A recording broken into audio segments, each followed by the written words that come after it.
My brother. 5. Yeah. Alright, we made it. I posted last night. Episode 4 dropped now. It's a miracle the boys are back. It is. I'll take it. Each week we show up. It's a miracle. Still doing it, baby. Yeah, no, and we're yet to get some. So yeah, we'll be 8:30 in the morning this Sunday. I'm looking forward to the feedback on the teacher chat. See how those comments come rolling in. Yeah, bro. I'm glad that you responded because I've got another event on. I'm like, shit, I've got my timings wrong here. So quick mix, but hey, you're obviously on the night shift because I texted you about 11:30 last night. Still on it. Still up. Yeah. Just actually finished The Beast and Me on Netflix. Oh yeah. Good show actually. If you're looking for Beast and Me. Yeah. Bit of a murder. Murder mystery-ish sort of thing. Yeah. But anyway, yeah, good. And then I was up early. Kids up. Wee-wee's in the bed last night. Yeah. Courtesy of Mila. Yeah. Still going through the undies. No more night nappies. Yeah. I just left it. Just got stuck. Usually I wake her up pre-midnight, but got a little bit stuck into the show. Obviously, got distracted, and it was all curtains. So it was 2 nights in a row. So shout out to Mila. Just going through it. Yeah, it's on us to do that midnight wake up, eh? Oh yeah. Like 11 o'clock, 10 o'clock. Wakey, let's go toilet. Yeah. P-mats, go through those a lot. Yeah. So the mattress protectors got the back-to-back wash this weekend. Yeah. It's all good learning. It's all good stuff. All good learning, and Bubs still hasn't arrived. No bubs. Alice reckons that they are pretty tucked up in there. It's the most pregnant she's ever been. By a time of recording, still 3 days before due date.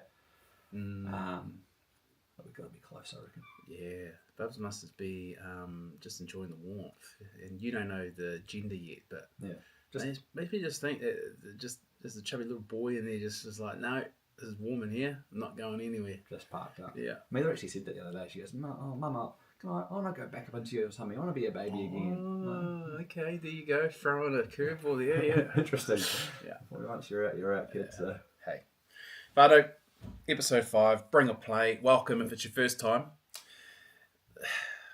I'm Alby. This is Hamish, my co-host. We're just a bunch of dads, teachers, lads just trying to make it through life. Yeah, absolutely. And we decided, why not put more work on ourselves, because we're not busy enough with kids and family and work, and do a podcast. And this podcast called Bring a Plate, bring some kai, bring some food, and share our thoughts on whatever topic. Absolutely. We both like to chat. We both like to call it. We both like kai. Yeah. So right now, bring it together and see what happens. Yeah. Can you smell that kai? Yeah, absolutely. Yeah. Sound good? Beautiful. I'm very, very interested to see what we've got. Okay. Come here, brother. Okay. So, firstly, shout out to Makihihi Fries, our lovely friends who supply us every week with these amazing chips. We haven't tried these chips. These are steak chips.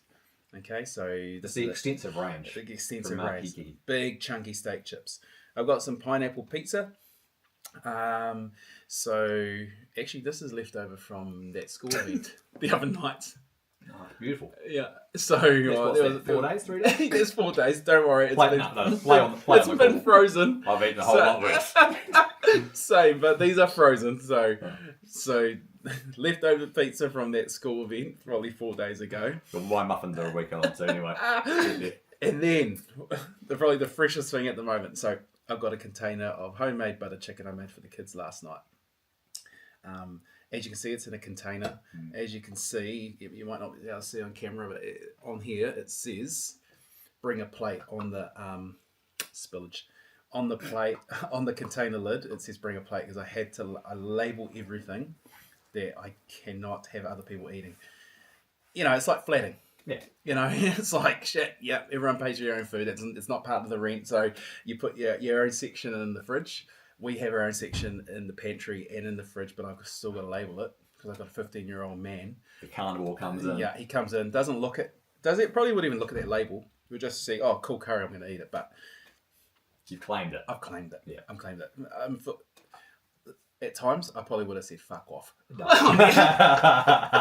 It's a polite one. If he had broken the rule a couple of times, I would have said, Dad's a fuck off. But Not today. Not today. What I enjoy about this container too, Alby, it's a plastic container, right? Yeah. Too many times I think we get caught up in the don't put plastic in the microwave. You know, I'm a huge. It's way more efficient. It gets it done quicker. Yes. And often people I see, microplastics and that. I'm like, you know what?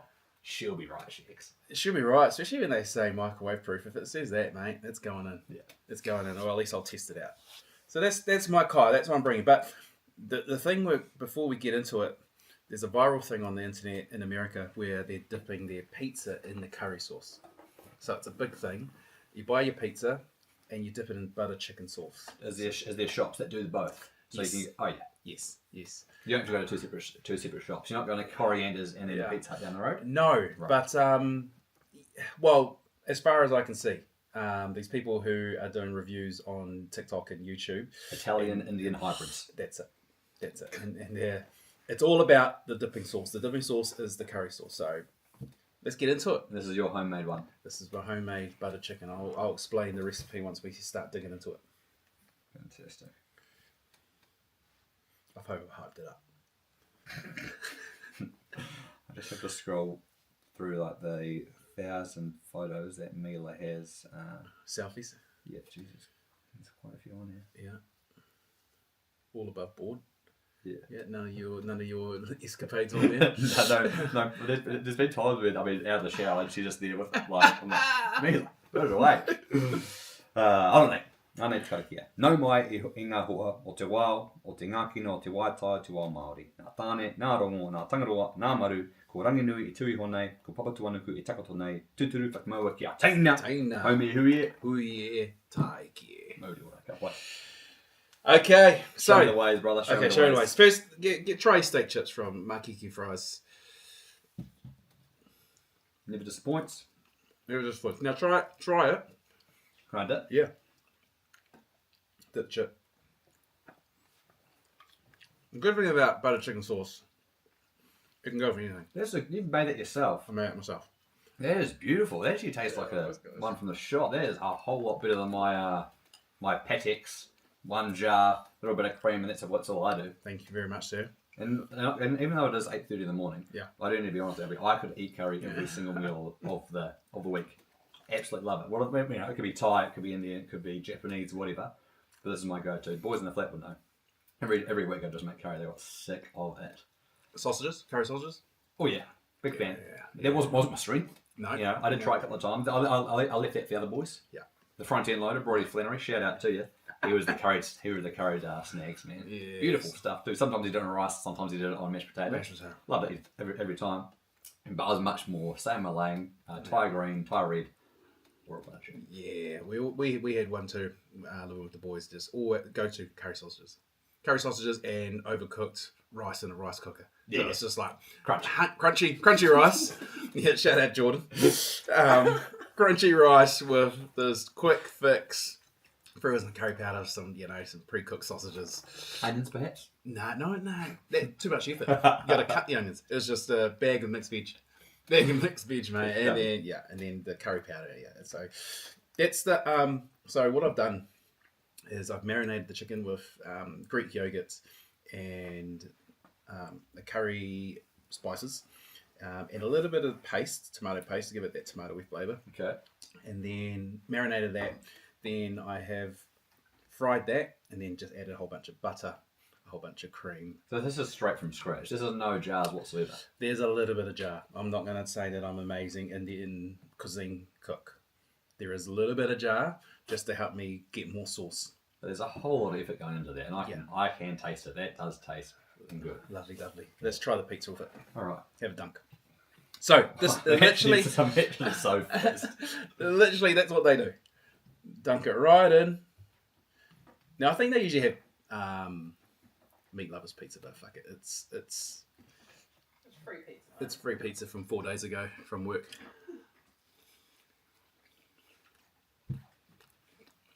That is unreal. Is it? Yeah. You're not being polite.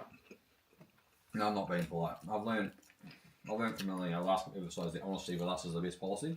Yeah. And I would tell you, this is like my favourite dish. Yeah. With pizza on top. So this is actually sick. You want to try, hon? No, good. All three of us in one bottle. It's romantic.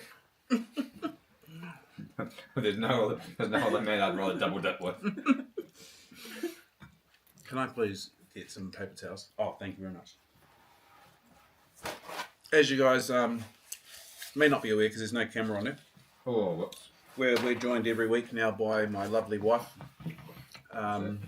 who's our person in the chair, just the control room. Getty Nicolou Wilson.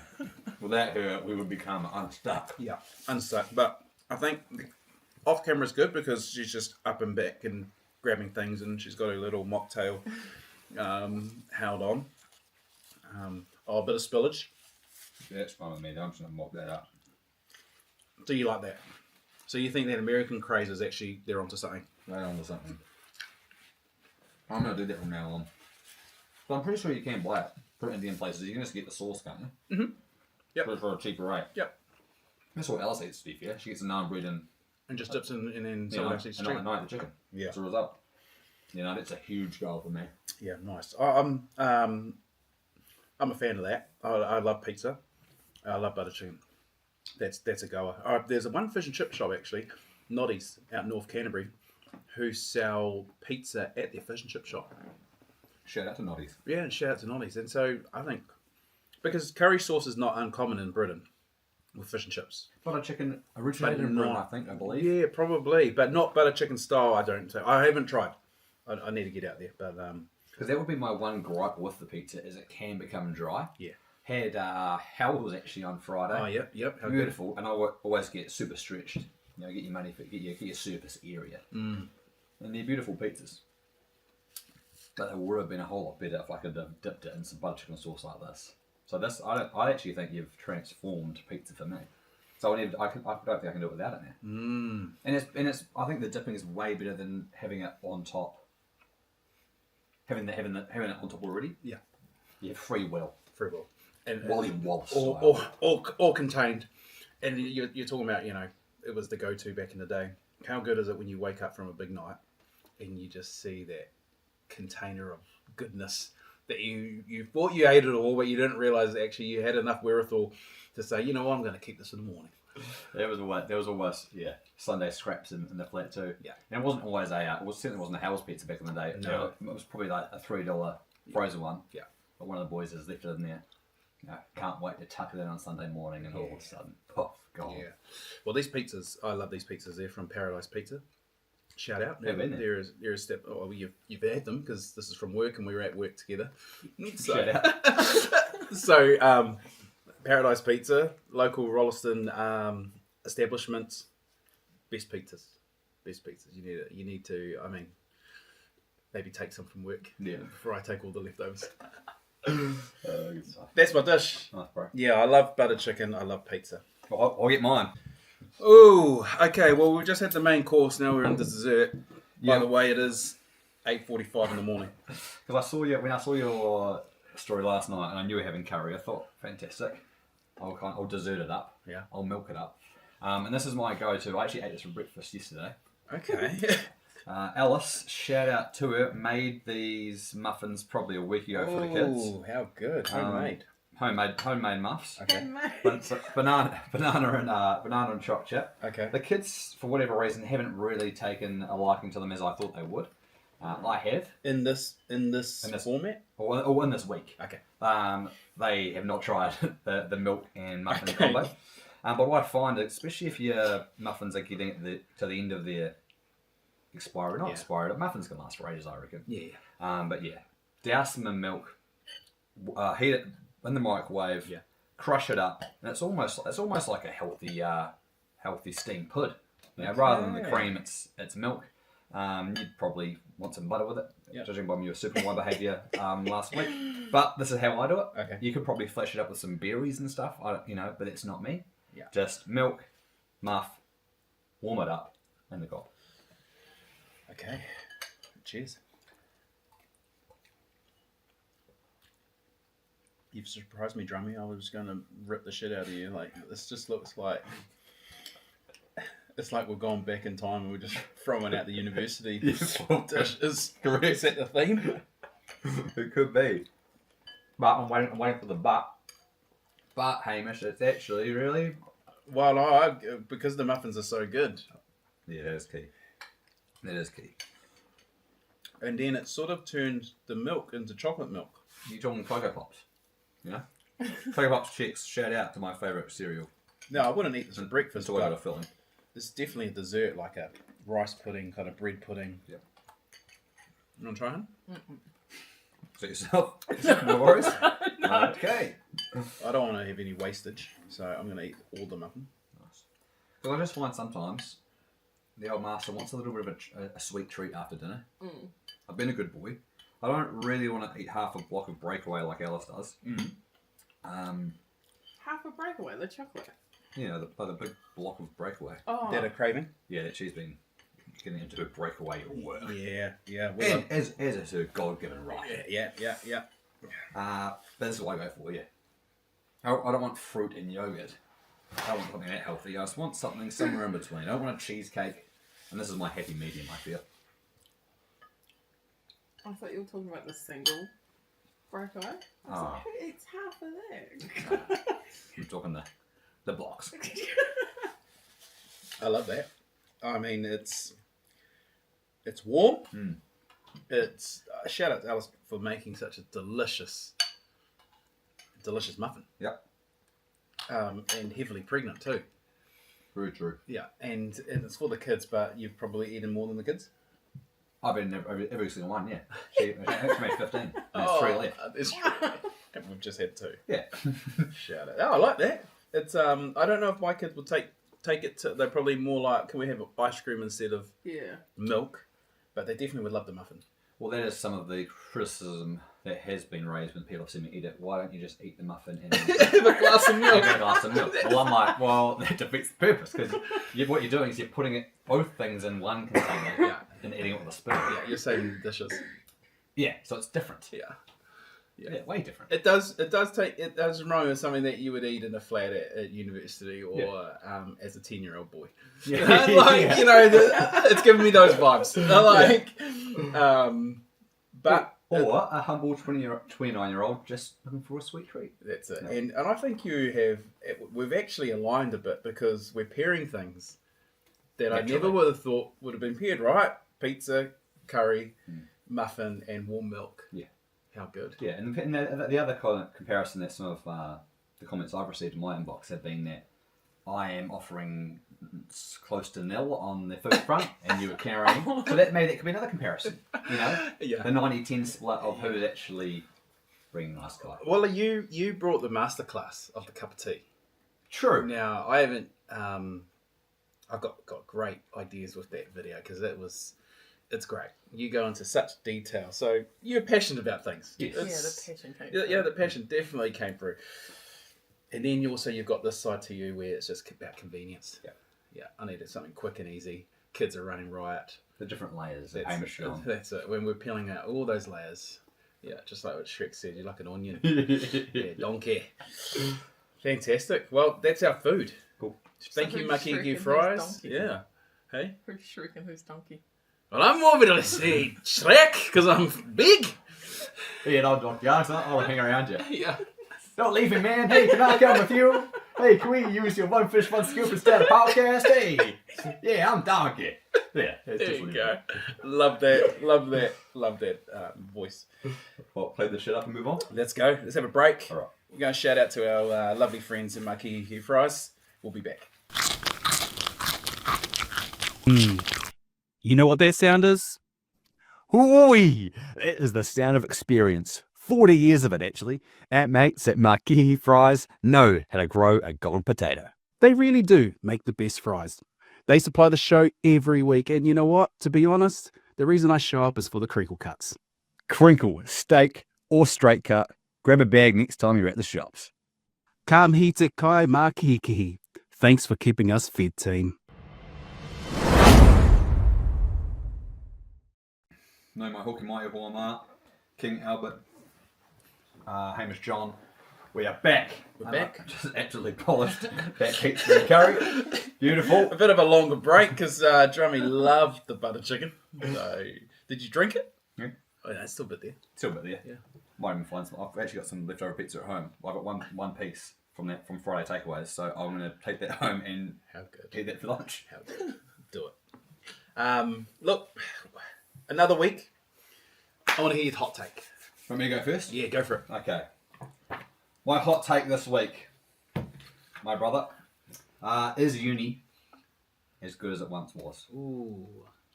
And I think how I'm gonna delve into this is I'm gonna delve into my university experience because that's all you can do in it's my own truth. Yeah. Alby. Yeah. I'll speak from my own experiences. Then maybe I'll ask you about yours. Yeah. We can compare and contrast because you went in the early 90s. Fuck off. And then there's a few questions I want to pose for this next generation coming through. Yeah. Are they getting a good deal about it? Okay. Or not? Because I think even the generation before always says, "Oh, you don't have this. This pub got shut down. We can do this back then." So forward and so forth. Yeah. There's just some things that were okay back in the day, and when we say back in the day, within the last 10 years, that are not okay today. No. Let's delve into it. So I'm going to talk about the mighty Dunedin University. Okay. Whakaihu Waka or Tako, or Te Whare or Tako back in the day. What a place. What a place. And there's a term, the tūranga waiwai in Te Ao Māori. It's kind of like where you feel connected, where you feel grounded, where you're the place where you have a right to stand. Yeah. And that can be like where you grow up, where you're from. Yeah. So I reckon I've got a couple. I reckon definitely I've got a tūranga waiwai in Nelson. Yeah. Where the roots are. Yeah. I reckon just the roots are starting to be put down here. Yeah. Rolleston, Canterbury area. Yeah. But I've definitely still got I've definitely got some roots left in Dunedin. Yeah. You feel the pull. Still. Yeah. Not necessarily, maybe not the pull to go back there. No. Or live there. No. But just their memories. Yeah, that's it. Some of the happiest memories in those 5 years. Yeah. So special place in my heart, and Dunedin specifically. I think it's such a special university. It's, the halls, the flats, they're all right next to each other. We'd visit Canterbury quite often, and that's close, but you're still zigzagging around. Yeah. It's not a stone's It's different. throw. Yeah. You could hit from my flat in the second year. You could hit it, drive up, and it covered in that radius of your driver out your front door. You could have hundreds and hundreds of flats. Yeah. All your mates are there. Yeah. And that's something I probably take for granted now. And that's why I'm something when I talk to the kids at school now, because they're talking a lot about university. Yeah. Subject selection for university entrance. We put a lot of pressure on these kids to be make up their mind about what they're going to do in their future when they're 16 years old. Yeah, they open up themselves all the options. Just even if you're 50-50 on uni, just make sure you get all the boxes ticked, so it's an option. Yeah. And then when they complain to me, I want to come to school sucks. You actually don't know how good you've got it. Right. Because you're there, you rock up with all your mates, talk as much kakaru as you want, and you're just with each other the whole time. And I was the same. I probably had some old geezer talking to me the same thing. You don't know how good you've got it. And there's no way to time travel the youth of today into the future to help them understand how good they've got it. But nowadays, I've got it, and you would know as well, you've got to sync up your Google calendars 3 weeks in advance to catch up with the boys. Yeah. It's an absolute mission. Yeah. And we are in I don't know how many friends you have living in where we're living, but all my friends don't live Correct. walking distance. Absolutely not. Yeah. Yeah. So it's a big year in advance plan. Messaging. Do we have the funds? Do we have the green card from the missus? Yeah. Like The brownie points need to come in. that's it. The kids have got a bit on. That's it. Family's got a bit on. Yeah. You can't sync up with any of the kids' activities. You can't sync up with any of work activities. And And then you put yourself in the dog box and you can't go anywhere. exactly. Day before. So, you cock it up yourself. Day before. So for me, Dunedin, like going down there first year, after my strenuous concrete screening and breaking. Yeah. The concrete's there! Look! Yeah. Go back to episode 4 if you want to hear all that story. Yeah, but the greatest concrete place of all time. Go down, so I didn't know anyone. Yeah. Because my year group had gone down. Yeah, they already left, or they'd already gone through their cycle. Yeah. And I'm not, this is my perspective, my card, my truth. And I went down there and I don't know, like 400 people in there. Yeah. And from the get-go, you just get chatting. Yeah. You meet people from day one. You just I'm loving it. Yeah. I'm not a single person. No one knows me. Yeah. And I'm just soaking up. But it seems like you're the type of person that you wouldn't struggle anyway in any environment where you don't know anyone. Well, that might be key. Yeah. Yeah. Some people probably hated that. Yeah. Hated being, forced to talk to people they don't know. But for me, I was just soaking up the social endorphins. Yeah. And it doesn't take long. And you find your people. Yep. You find the fellas, the girls, whatever. You find your dorpu who have the same interests with you. And it's just fantastic. And then you end up living, I lived with 12 boys for 4 years, 5 years. Yeah. And then we should actually, just as a side joke, we should normalise that. Normalise going back to the hapu days where you have like a bunch of families living together in the same area, Imagine that, all the boys buy you 3 boys and their missuses, buy a big house. Yeah. And then buy a bunch of rooms, all have kids in it. It'd be fantastic. Love it. Same experience here. I live with my best mates from like 15. Roughly, when I moved out and lived with all my mates, and all the way to early 20s. Yeah. It's magic. And like, no head noise. I remember maybe in my 3rd year in this big flat, 12 rooms, like triple story place. Yeah. And we were talking about anxiety and depression. I couldn't fathom it. Yeah. Because every time I had a problem, there was 11 very unqualified counsellors, all my boys. I just, I just let them know what's happening, and without even realising, I think that's how I alleviate a lot of my stress. Yeah, I was stressed sometimes. I for leaving assessments to last minute and stuff, but I was never actually like properly head noisy. Yeah. And it's not until now I reflect when you do have things to be head noisy about. Yeah. When you're not responsible for yourself, you're responsible for your kids. Others, You're responsible for your job, because if you don't have a job, you can't provide for your kids. Yeah. And you can't run, the house, and there's a bit more on. So that's when so now, you get noisy about the adult sort of stuff. Shit, yeah. But back then, Nothing. it's just absolutely bliss. Yep. There's probably some things I should have been noisy about, in my younger days, my social interactions. But it's all out there, young, ripping in and getting to learn. Know more people. Yeah. Shout out to those boys, because they're probably all the new followers that I keep getting on my Instagram Oh, page. you? Yeah. So shout out to all the boys. I'd love to meet you one day. It'd be a great reunion for sure. And then you find your thing. So it might be sport. Yeah. So then you join a sports team. Then you have a whole new other group of people. So you've gone from just your mates in the hall and that you're flatting with. Yeah. You've got a whole new circle. Yeah. And that was sick.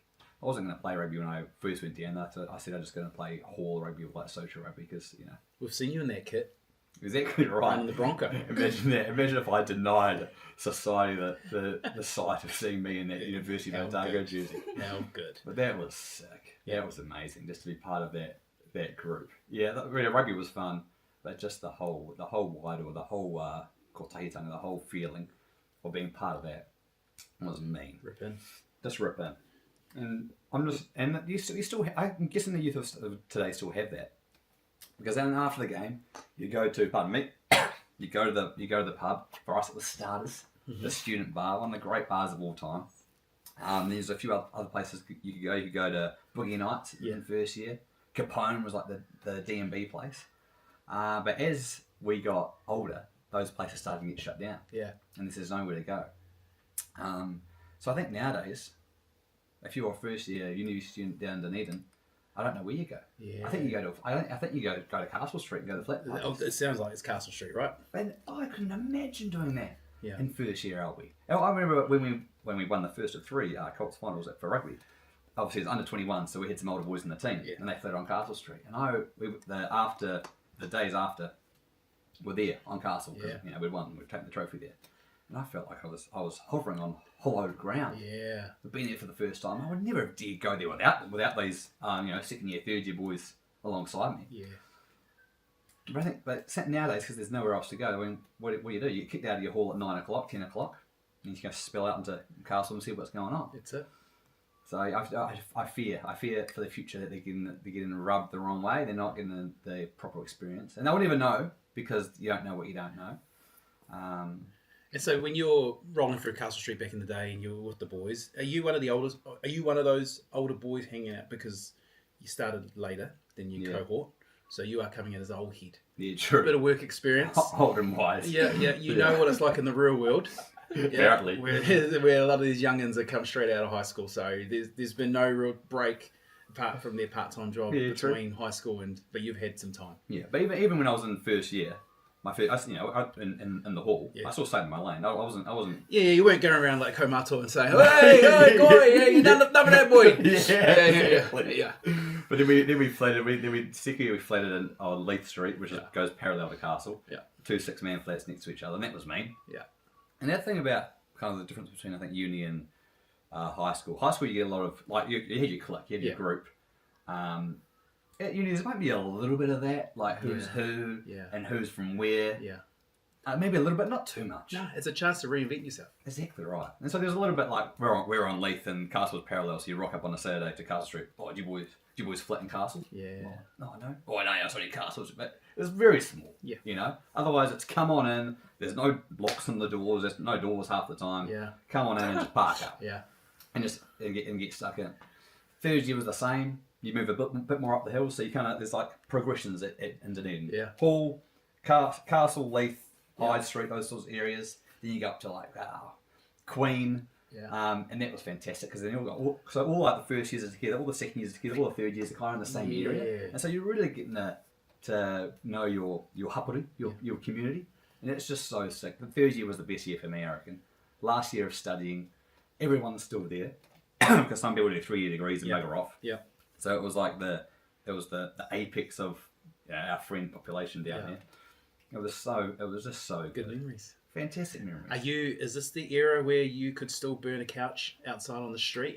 Or is that banned? You still could. Yeah. You still could. Yeah. As long as you all stay together too, because then the cops would come and as long as you just all stood there. Yeah. You know. Yeah, and the Undy 500, that was still a thing. That was still a thing. Ladies' Day was still a thing. Yeah.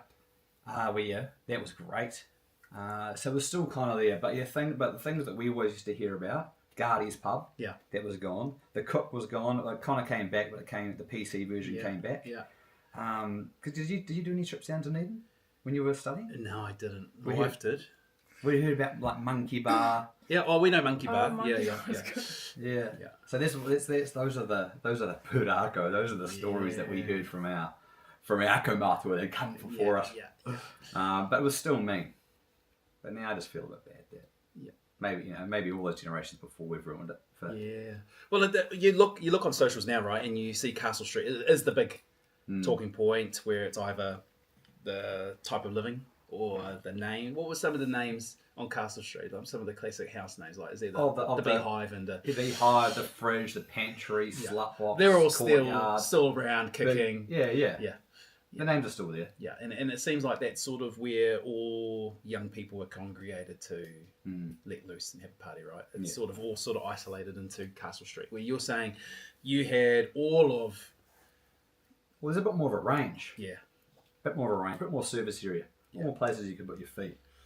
And you just think they're not getting the full experience you had. And it's because those years have shaped me as a person. Yeah. For better or worse. You can judge me whatever you like.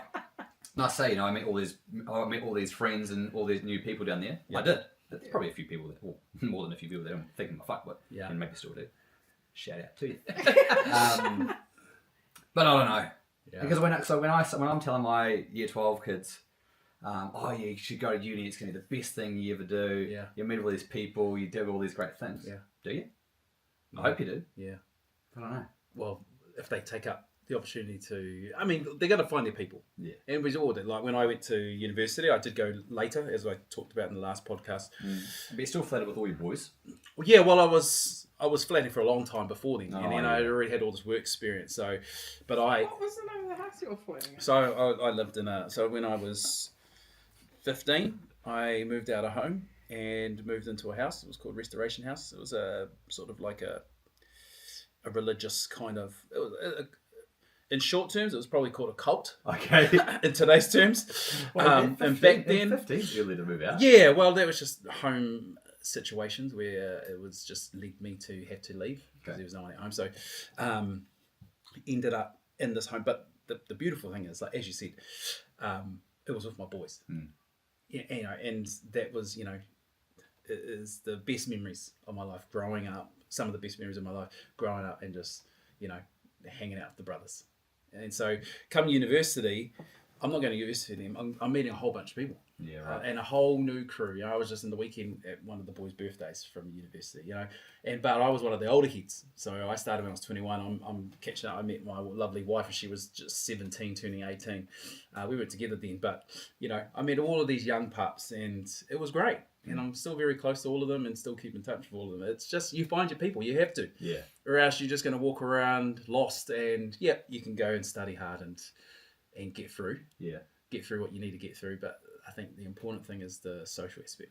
I actually just paid off my student loan, my last paycheck. Oh, how good! But I would put 200k on my student loan. Yeah. Rather than not go to uni. Yeah. Like for me, that time was absolutely priceless. Yeah. Because I have boys for life now. We don't talk all the time. Yeah. But like we are grounded together. Yeah. So yeah, all the best for the future generation. Yeah, and do you still think? I mean, there's a lot of people out here that do you use your degree obviously because you teach, like your degree is in teaching. My degree was in history and geography. I no longer teach those subjects, but it opened the door to teaching, and now I feel like I'm using a business and a accounting and a all of these different skills that I had to hone in on something different at university to get the paper. Where actually I wish I could go back and study something else. Yeah, and that's also the thing too. Like how relevant is your tohu, your piece of paper that you get from university nowadays? Yeah. When the workplace is evolving so much, so quick, you have to learn new skills, you have to learn artificial intelligence. Yeah. How relevant is what you're learning in your history lecture? Exactly. I mean, I picked those courses because I wanted to be a history teacher. Yeah. Well, I think teaching is maybe a little bit different. Yeah. Because you need to learn how to interact with people and how to. You could be the smartest historian in the world, but if you can't communicate that information and share that information with students, then you're useless. And that's what you learn at university. Yes. But like with a lot of other degrees, like commerce degrees, I'll shit on them. Yeah. I don't know. Other ones. Yeah. Are they going to? How relevant are they going to be in this new AI age as well? Exactly. Yeah. So there's lots of pits for young people to check, but what you're saying here is university is one of the greatest places, if not meeting your people. Yes, getting the qualification, but the byproduct of that is just finding your people. And shout out, I was actually, when I was in my gap year, cruising away, I was playing golf on the weekend, and I was playing at Nelson Golf Club, not my home, Green Acres is my home club, and always will be, but I was playing at Nelson this time, and I was just playing with this random bloke, must have been 40 years old, and he goes, what are you up to? You're 18. I'm like, oh, you're just working, not really sure what I'm up to. He goes, just go to university. He said, I've played 12 holes here so far, you need to go. Yeah. I was like, okay. And that started me actually looking. Yeah. Yeah. So, okay. Shout out to old mate. Yeah. But I am just so, and I still think about it. I still think about it often. Yeah. I think about Dunedin. Yeah. And how fun it is. Yeah. We actually went back for a stag do pretty much a year ago today. Yeah. And there was maybe, 24 of us. And probably the majority of us had been down there for uni. Yeah. And it was so sick. Yeah. Just to reminisce. Just driving, like when you've driven into Dunedin before? Yeah. You drive over and you just peek on the top of the hill and you just see it like Northeast Valley there. And it was just like, I was going, like, meeting Ranginui for the first time. I was going up to the heavens and meeting it. I was like, holy, this is so sick. But what was another thing? I felt pretty old going back there. Oh, yeah. So kind of Rob Dairy or whatever, Rob Roy Dairy, and seeing all the students out and about, I was like, Jesus, I am washed up. Yeah. But it was still mean to be down there and at the DSC, Dunedin Social Club and that. Like, yeah. Shout out all to the Dunedin boys that are still down there doing the damn thing. Yeah. No, I mean, I don't regret any of my time at university. I met some really cool people. I met my wife, got a degree, opened the door to a career. But yeah, there's just so many cool social stories. Yeah. Like for us in Canterbury, it was the Foundry. Yes, was the go-to. There was like I hardly spent any time there. It was a staple to go there straight after your exam because you could take your. I don't know if they still do this. Someone update me. It's been a long time. You used to take your exam paper and make sure you don't throw it out because you could go to the Foundry hand in your exam paper and they'll give you a free pint. Oh, yeah, good. So it was exam paper hoarding. Yeah. You want that? You want that? Give it You to want me. that? So it's just stack the papers. Surely you can just photocopy them. Yeah. Well, if you have photocopy paper. Yeah, true. You know, shout out to Captain Ben's. That was straight across the road. Amazing fish and chip shop. InSoc was InSoc a thing? Insight was a thing, but I stayed clear of the engineers. No. I just shout out to Kusa, Canterbury University Samoan Student Association. That was that's my crew, and so I met some of my closest boys there, and we just had that was the crew, the Kusa crew. It's where the foundry was the thing, the Stein, that was the end of year tea party. A funny story. Tea parties go big in Canterbury, Yeah. My mate got kicked out of the foundry heaps. Yeah. Like, he went to UC. Yeah, it's probably by one of my boys. They were always bouncing at the page. Yeah. And he got kicked out. So then they confiscated his ID, and so he took his passport. And they saw him again, and they kicked him out, and he sprinted, and I don't know if it's like a deck or the grass area outside, and he dives in there, digs a hole, because he's lost them for a little bit, digs a hole, buries his passport, and then gets caught and kicked out. He's like, give us your passport, and we're like, I don't have it. And goes back the next day, can't find it. Got 5 years buried it, lost forever. Oh, I love that. That's all about just get in and rip in. Yeah, exactly right. There's probably half the listeners here just thinking we're idiots. Like, you go there to get a qualification. Yes, you do. You also got to pick up some other life lessons along the way. Life lessons, definitely, bro. Yeah. Anything else on your hot take? I think that's it, bro. It's just now we've just evolved. We've evolved from 21st into weddings. Yeah. To more elongated Yeah. meetings between it, but Yeah. Well, speaking of weddings and romance, that's my hot take. talk to me. It's, it's obviously Valentine's weekend. Yes. So, Valentine's Day. But you might be able to bring up the stats on how many proposals there are. Apparently, it's quite high. A lot of proposals get done on Valentine's. So I think a lot of people hold it for that particular day. Are you one of them? Approximately 6%. 6% of proposals are on Valentine's Day Yeah, in New Zealand. in New Zealand. Okay, not we got, too what we high. get? No, we married on the 19th of February. Yeah. Okay, yeah, but Valentine month. Valentine month. I Yeah. suppose you could How was say. your proposal? What did you do? Oh, just textbook. Textbook. Mila must have been 6 months old. Yeah. And she was sleeping on me, and Alice had kind of given me a bit of flack about having not done it. You know, we've got a child and stuff. Yeah. Let's lock in. Yeah. Yeah, I don't want to lock in. Yeah. It's It's not cold feet. It's just I haven't got around to it. yeah. We got a ring and stuff. Yeah. We chose one together. I wasn't going solo to choose a ring. Yeah, I made that mistake. Yeah. I look forward to hearing about it. Yeah. So we've got a ring now because now we've got the ring together. So now she's obviously just waiting. Yeah. And actually, before I proposed to her, we had it in the front of the car. Yeah. This is a month before the proposal, and we pick up her parents. Shout out to the parents-in-laws. Murray, her dad, sits in the front seat and kicks like the Michael Hill bag. Ah, fuck is that? Oh no. It's like, oh, it's actually an engagement ring for your daughter. He goes, ha ha ha, good one. I'm like, oh shit, because I hadn't asked him. I wanted to ask him for permission. Yeah. And I was like, oh, something in the back. Oh no, no, it is. Jeez, good one. Anyway, where we going? What should we do? I'm like, oh no. And I was like, what would your thoughts be on me marrying your daughter? He goes, shut up. Don't worry about it. And then Lisa goes, Murray, he's asking. He's like, oh, what? I was like, yeah, Murray, but can I marry Alice? Oh, of course, sorry. Anyway, we finally got there after about the 3 minutes of awkward conversation. Yeah. So, locked in, I'm in the clear. Yeah. Ring done. In-laws happy. Mila's sitting there. I text one of the boys to bring her favourite wood-fired pizza from Base with a chocolate milkshake. So I wanted to have something to celebrate after the fact. Yeah.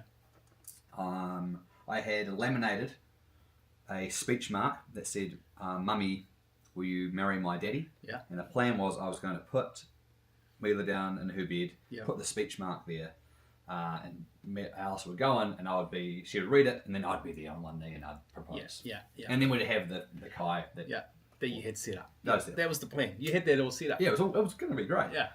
And what happened was I was on there, and so I see one of the bros, shout out to Code, and DVB, they dropped the pizza off, maybe about 5 o'clock. I'm like, sweet, all right, I just need Mila to wake up, because what I was going to do, I was going to change, the change nappy was going to be the excuse. I was going to put Mila in her room, in the bed, and say, oh, Al, can you go change nappy here?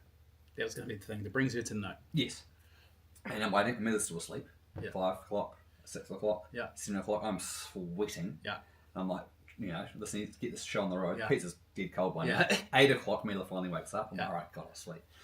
Go put her in her bed. I'm like, oh, do you just go do that nappy? She said, no, you do it. I'm like, no. She says, I've done the last one. You do it. I'm like, no, I need to take a poo. You go do it. Yeah.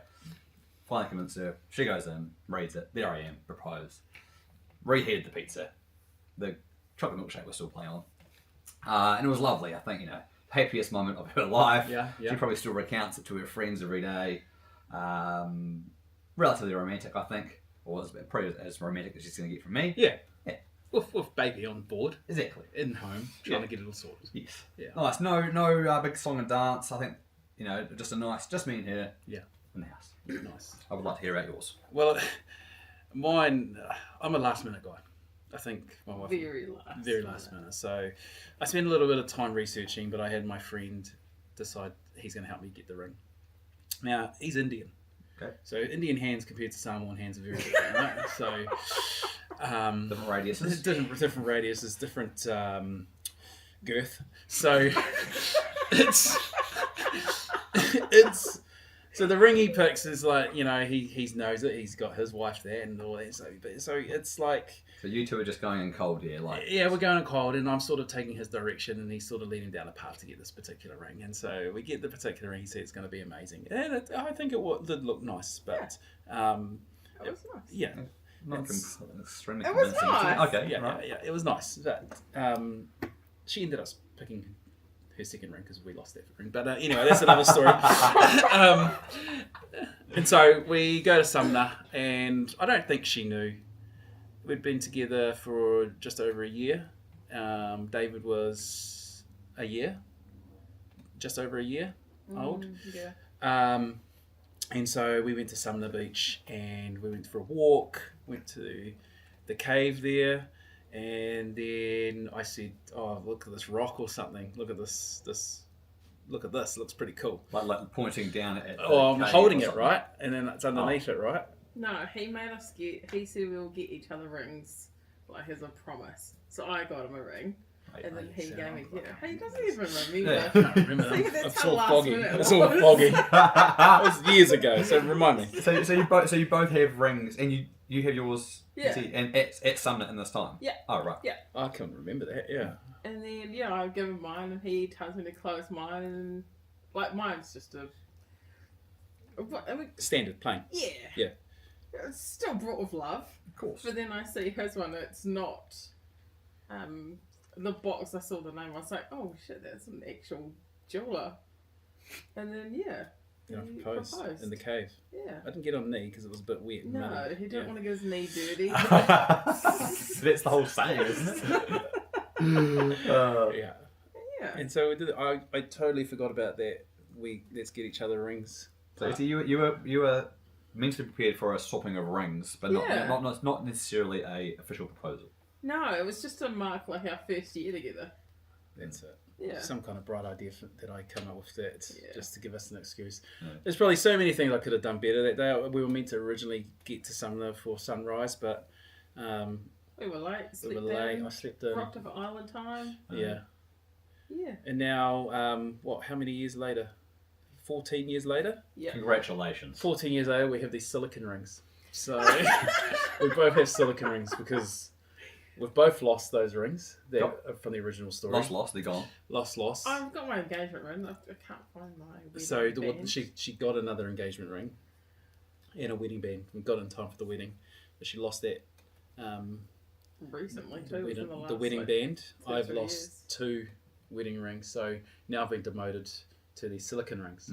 So you'll see me Shout rock. out to Timu. 'cause Shout it out to was Timu. You can a buy a bag of these. 30 for $2. Oh, These are great because the great thing is you can wear these during rugby.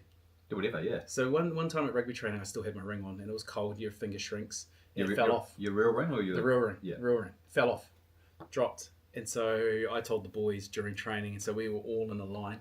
Search and rescue. 20 style. of us just in a line walking. Yeah, This is rugby training. Fellas.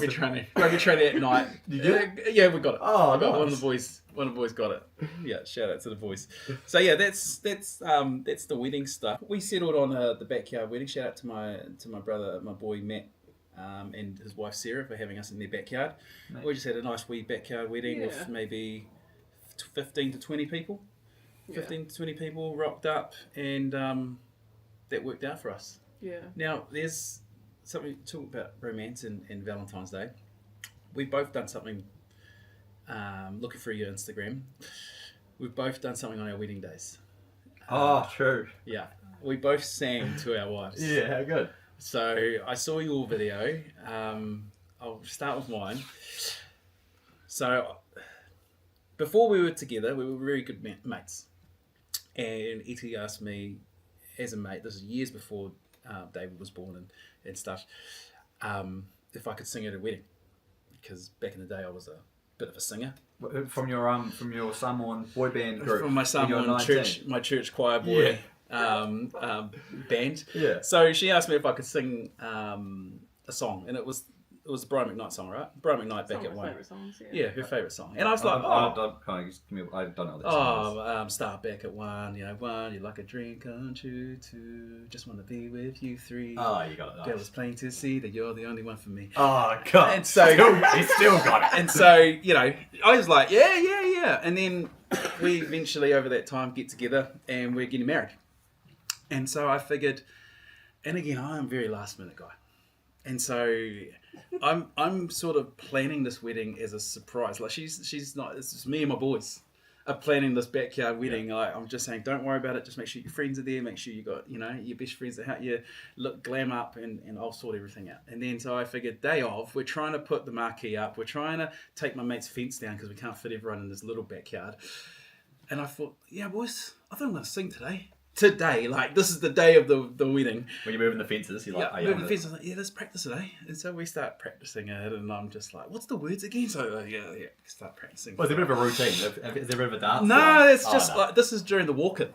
Oh, So yeah. as her and her dad are walking in, You're singing I'm her down the singing aisle. her down the aisle. That is brazen. It's brazen, and now I know why most don't do it, because it's a fucking emotional time. It's emotional time.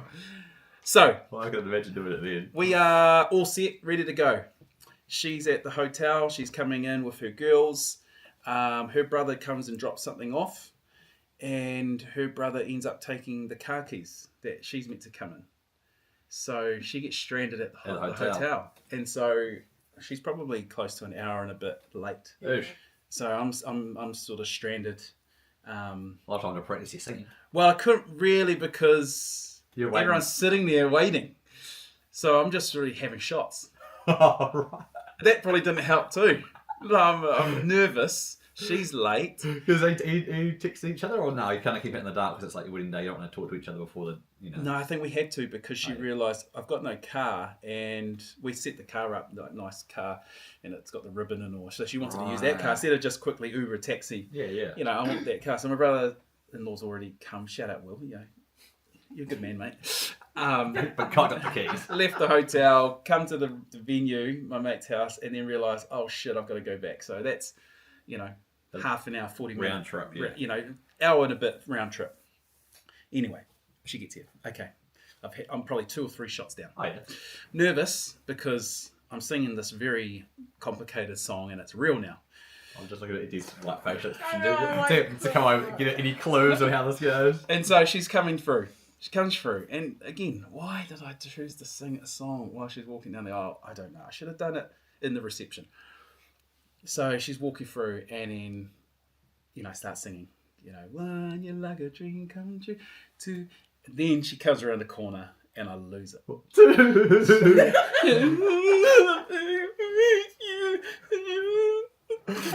And then I just stopped.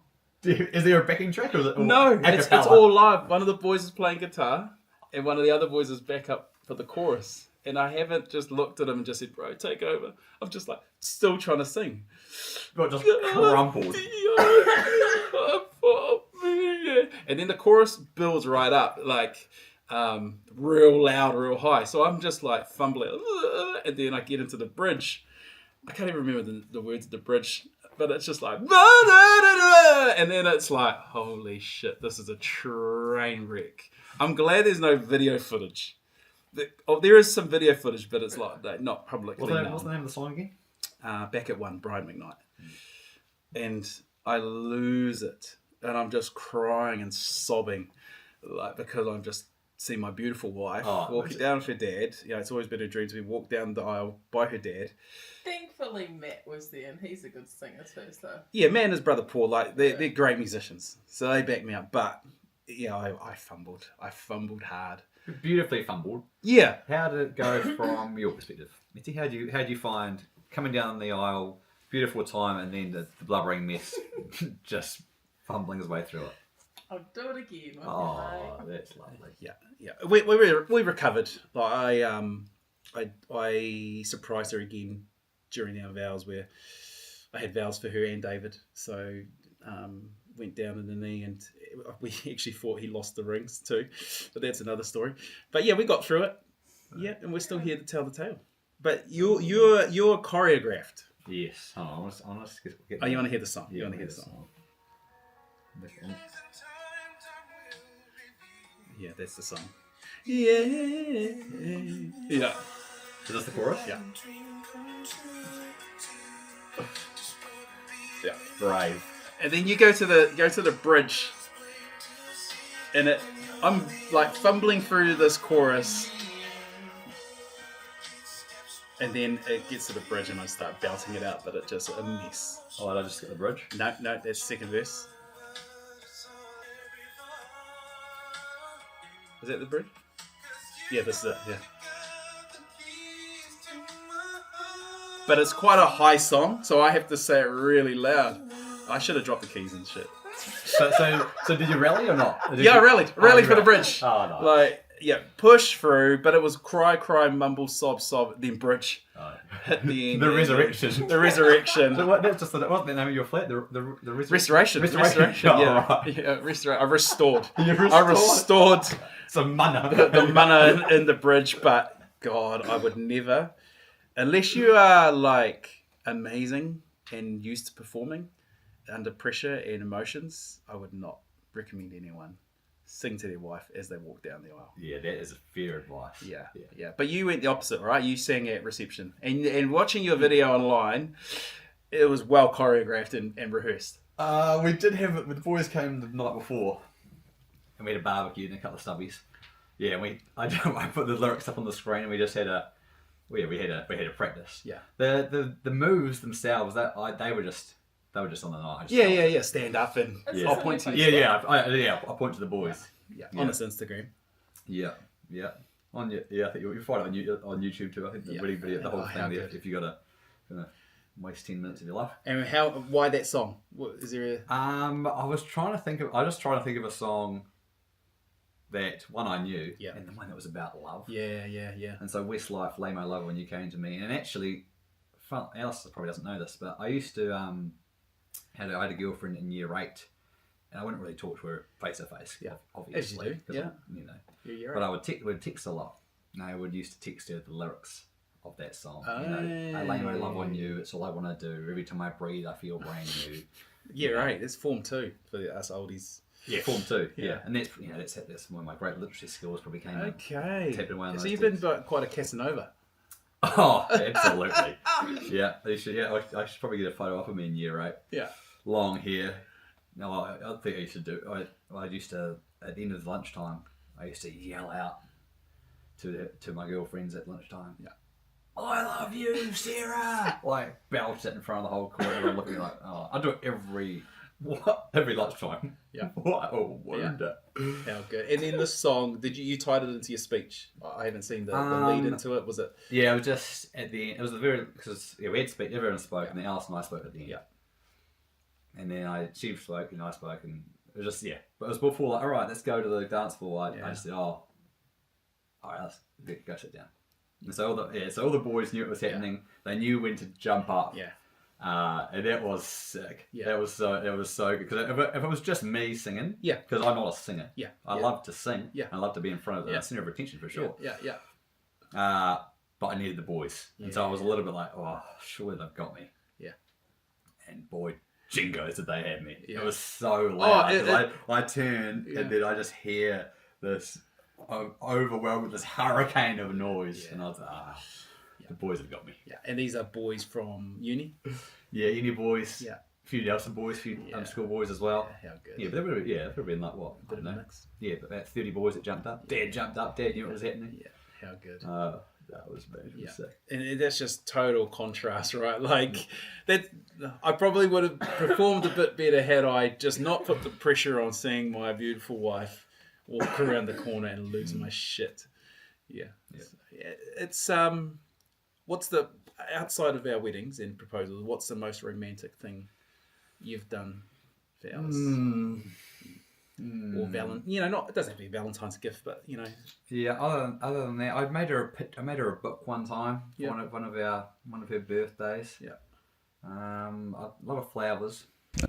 Quite a few apologetic flowers actually. Yeah. On the back foot flowers. On the back foot, yeah. A few short ones. Yeah. Get in behind. Oh, Yeah. jeez, that was quick. Yeah. Helmet on. Yeah. Not pulling that. I'm getting into those every single time. Yeah. I know I say how much Dadine was a great influence, and it was. Yeah.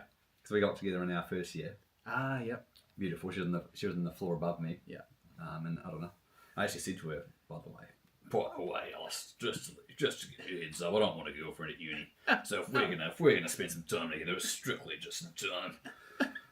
Loser. Like 3 months later, come crawling back because the end of the year. I actually realised I really like you. That's good. So yeah, there we go out. Yeah. But then for the 5th year at uni, she was up here in Christchurch doing her teacher training, and I was down there. And that's when a few flowers in that year. Yeah. Because I think I probably prioritised. I knew it was my last year down there, and I probably prioritised those social connections that I had made, and perhaps those rugby boys. What you were talking about before. Yes, and I probably missed the scales of the balance of being a good boyfriend and being a good mate with my boys. And there was one time, probably the closest, we're talking about 10 in the bin segment. Yeah, the closest I've been to. Not 10 in the bin. Red card. Red card. No, you're not playing next season. Yeah. You're actually been You're banned from the game. Yeah. No more. Play soccer or something else. Yeah. I just say, I spent the school holidays, and a bunch of boys had come down from Christchurch, from UC, and because by 5th year, quite a few people have left. Yeah. But they come down this weekend. I can't remember what it was for. And we decided we would keep our social connections going on the Sunday as well. Yeah. And I had a flight at 5 o'clock at night or something to go back to Christchurch to spend the week with Alice. Yeah. In Christchurch at our house. And it was lovely. It was all good. Going to be great. Talked too much. Got too involved in the social fabric of the flat at the time. And I might have had a snooze. And I wake up. Alice is calling me. She goes, "Hey, are you on the plane?" And I'm like, look down, and it's 5:30. My flight clock left at as it's like leaving at 5:45. Should I eat the airport? Yep, I am. See you soon. Like, what a fuckwit. So I'm just like, in disarray. Yeah. Because it's 5:30. The flight leaves in 15 minutes. The drive from my flat to the Dunedin airport is like 35 minutes. Yeah. I online check in for no reason. Yeah. As you do when you panicked. And I just like, when I sit, talking to the boys, they're like, "Well, what do you mean, brother? Like you're fucked." Yeah. I'm like, okay. So I rally, and I don't rally fast enough because Alice goes to the airport to pick me up, and she's sitting there. And then I ring her and I say, "Hey, I'm actually still in Dunedin. Bang, hang up. I'm like, fuck. Yeah. Well, since the boys had come to Christchurch, they were driving up the next day back to Christchurch. So I drove up. And just, the old master just worms the way back in there. A few apologies and just, turned it up. So that was, in a way, that answers your question. That was romantic. Yeah. The cover up. Missing a flight. No. The breakup. The amount of effort that I showed to resurrect that situation. Oh, okay. Yeah. Well, when you're in the dog box, it's all about, fight or flight, right? And you got to fight for it. Yeah, you do. Yeah, so shout out to you. Shout out for keeping me on. Yeah. That was really, yeah. And now look what we've got. What a family. There you go. Yeah, baby 3 coming on. Do you have some other beautiful moments? Well, it's hard for me to say without getting my fact checker to put me in my place, but there's been a few heartfelt gifts. There was the time where... Tell me more, please. I know, I'm like... Probably when you were heavily pregnant with Cora, maybe. That time I was away to camp for 2 weeks. What do you do? And I think I sent a rose. Is it? Stop the podcast. Groundbreaking present. He sent a rose when the's been away for 2 weeks. Holy, what a guy. Okay, so here's... Take notes, everyone. This guy, follow him. Word of advice to your young pups. It's not just a rose. So I sent a rose each day of the week to her work. The colour of the rose matched the colour of the chocolate. Oh, wow. So, for example, Monday was yellow rose, yellow chocolate, purple rose. Okay. So, bit of a clinic. And then there was some words, heartfelt words. Good thing I'm good at talking shit. So, I concur. Yeah. I concur, Doctor. Yeah. I get yellow rose for Monday with the yellow chocolate, pink rose Tuesday, blah, blah, blah. So each day had a different rose with a different chocolate associated to that colour. Nice. Then I would talk about why that colour was significant. And like a little love letter. And a little love note, yeah. Well, And this yellow reminds me of the time we were in Fiji Yellow- together, the sun. And Yellow represents this, and this is what it means for us. now that is lovely. So that is Alby knowing my wife could drop any moment now and I'm leaving for camp for 2 weeks. Right. Yeah. And so that was a bit romantic. Is there any other romantic gifts you can think of? There's heaps.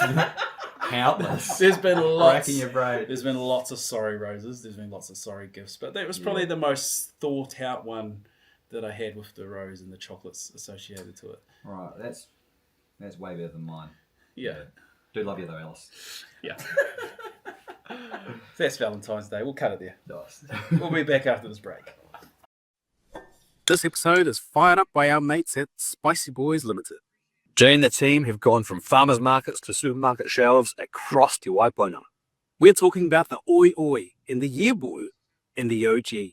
If you want to spice up your life, you need a bottle of this in your pantry right now. Spicy Boys. Local heat, world-class flavour. Spicy.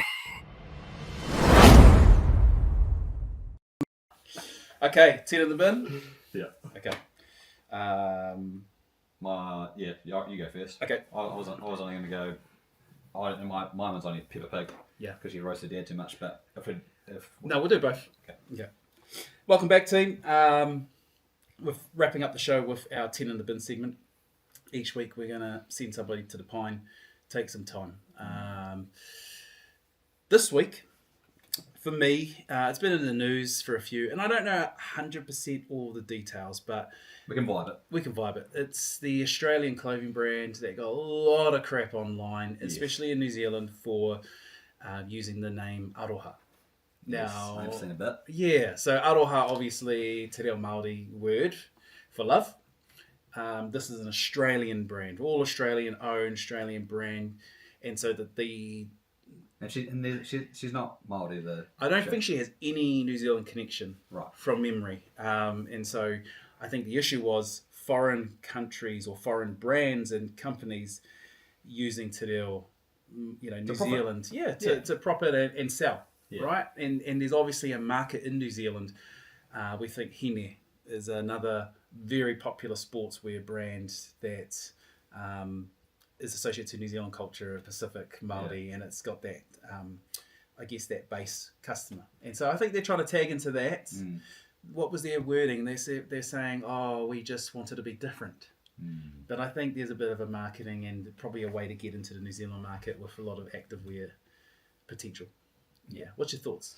Yes. Well, my whakaaro comes from, and so I'm not Māori. Yeah. I've been learning. My ancestors come from Ireland, Scotland. Shout out to Marjorie Drummond, who brought our Scottish whānau over in 1885. Yeah. Terribly unfortunate looking lady. I had a Drummond history book, but obviously had a bit about her to bring us over. Yeah. Backbone. Yeah. Yeah. But I've been learning Te Reo for the last 6 years, and really getting stuck into it post-COVID, so maybe for the last 4 or 5 years. Yeah. And from what I've learnt in my classes and with some great people that I've met through that, it's probably because when it comes to me, I like speaking, so I like doing the whai quarter or the official speaking when we're at different. Yeah, I've seen you in work. You're great. Yeah, love it. But I'm also very hyper aware of when maybe to step aside and when to lead, because I know I have the skills to be able to do it, and when to step aside because someone else, particularly tangata whenua, has the opportunity to do it. Yeah. I'm just hyper aware of that, and the way I know where I'm in line or not is I ask. Yeah. I've got people around me who Yeah. I trust, some great Māori people who are my friends and my leaders and my teachers. Yeah. I say, what do you think about this? I'm going to do this. But that's great. So I think this is probably where she's missed out, because she hasn't checked with anyone. No. She's been really ignorant. Ignorant, and probably just gone to the business registry and said, is this name trademarked? Is this name purchased in terms of business names? Yeah. I've done all those checks and balances and thought maybe it's a really popular and common word, so people are going to know it. There's a huge New Zealand market in Australia. There's a huge New Zealand market. I can capture that. And I think that's probably where the checks and balances have gone, but not actually talking to anyone involved in Māori culture or New Zealand or whatever. And she's fumbled. Yeah, she's fumbled multiple times. There's a few infringements there. Yeah. Not checking, not asking, assuming, and just the respect to ask the question. Yeah. That's 10 in the bin. Yeah, absolutely 10 in the bin. And because there's this whakaaro in Te Ao Māori about knowledge gained needs to be shared, as otherwise it's a waste. So if you share it to people, and so what was I going to say? I was going to say that it's not the fact that hold on, I was going to say something profound, but I can't remember what it was now. Let's go. I can hear the dramatic music for the real. Knowledge gained. That was it. Right, so then that's cut. Knowledge shared. So the great thing about sharing the language and promoting te reo, I think is great, but it has to be a two-way street. It can't just be. It has to contribute to the kaupapa as well, to the kind of to the revitalisation of te reo Māori as well. It can't just be a name that's put out there just for your own benefit. It has to benefit te reo as well. So that 10 in the bin for sure. 10 in the bin.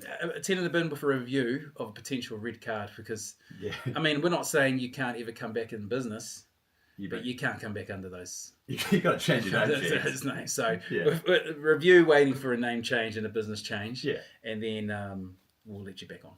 Nice. Nice. I'm gonna chuck Peppa Pig in the bin. Okay. This week, brother. Yeah, just came through the algorithm. Some of the YouTube episodes.